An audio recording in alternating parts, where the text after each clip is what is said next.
Waalaikumsalam warahmatullahi wabarakatuh. Halo teman-teman semua, apa kabar? Perkenalkan, nama saya Nataya Zahwa Kinara. Saya duduk di kelas 6 dan saya berasal dari SD Negeri 153 Pekanbaru. Baiklah, pada kesempatan kali ini saya akan membawakan cerita yang berjudul Raja Aniaya dan Pawang Rusa. Krik, krik, krik, krik. Krik. Terdengar suara beberapa ekor kera yang sedang bergelantungan di batang pohon. Kera-kera itu sangat riang dan gembira karena di kampung itu musim panen hampir tiba. Orang-orang menamakan kampung tersebut dengan sebutan Kampung Sakai. Kampung Sakai dipimpin oleh seorang raja.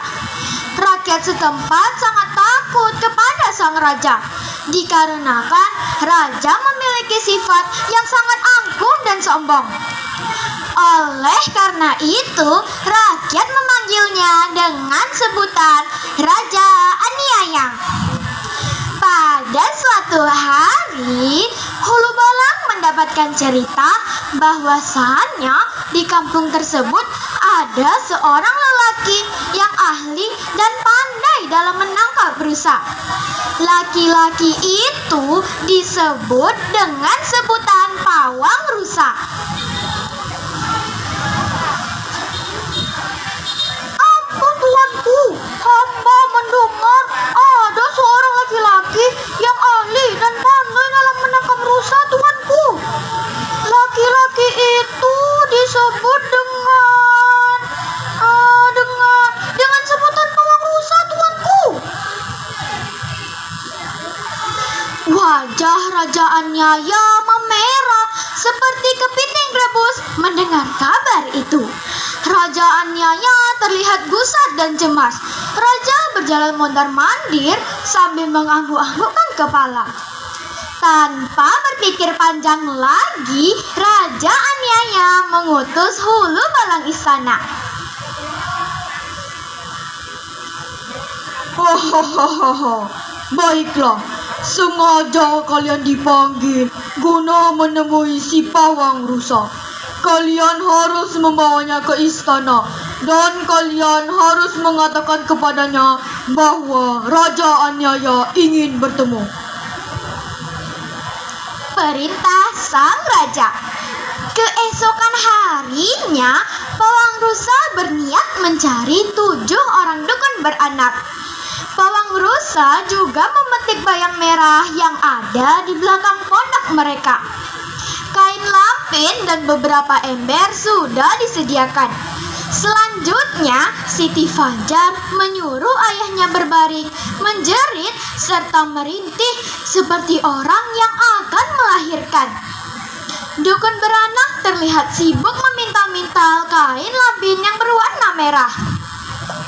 Siti Fajar tetap menyuruh ayahnya berbaring di balai-balai pondok hingga Hulu Balang istana datang ke pondok mereka.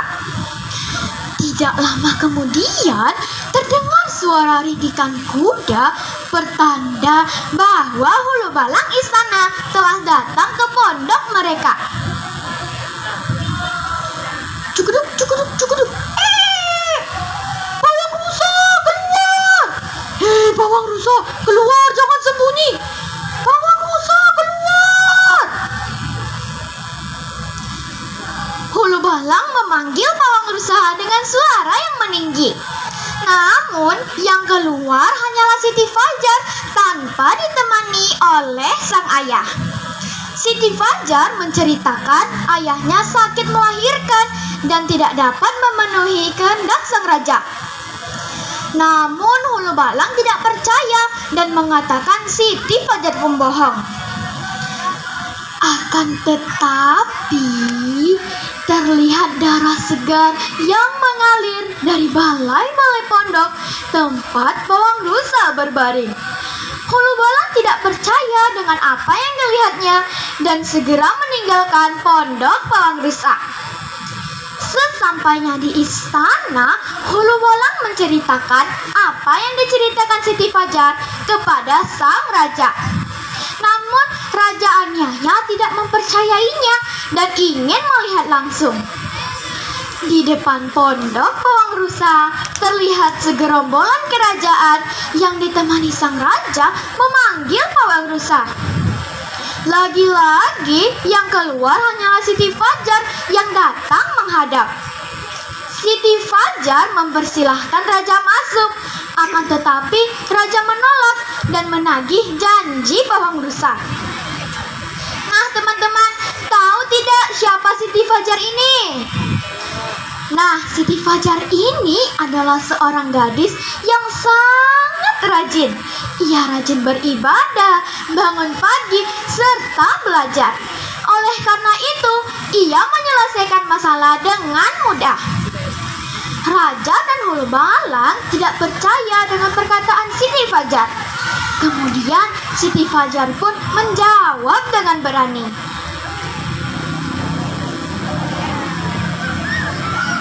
Benar, hamba setuju dengan pendapat Baginda.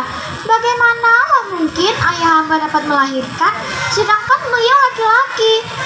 Begitu juga dengan permintaan tuanku, yang ingin ayah hamba mencarikan seekor rusa jantan yang beranak jantan. Itu mana mungkin, tuanku? Sahut Siti Fajar dengan tersenyum berani. Raja Anyaya tidak menyangka akan dipermalukan di depan Hulu Balang istana oleh seorang gadis. Raja segera meninggalkan pondok Pawang Rusa dan kembali ke istana dengan perasaan malu, merasa dikalahkan oleh seorang anak kecil. Keesokan harinya, Raja Anyaya kembali mendatangi pondok Pawang Rusa untuk meminta maaf serta mengakui kekalahannya. Dan Raja Anyaya pun memberikan hadiah kepada keluarga Pawang Rusa. Nah, teman-teman, sampai di sini dulu ya cerita Zahya. Lebih dan kurang saya mohon maaf. Wabillahi taufiq wal hidayah. Wassalamualaikum warahmatullahi wabarakatuh. Dan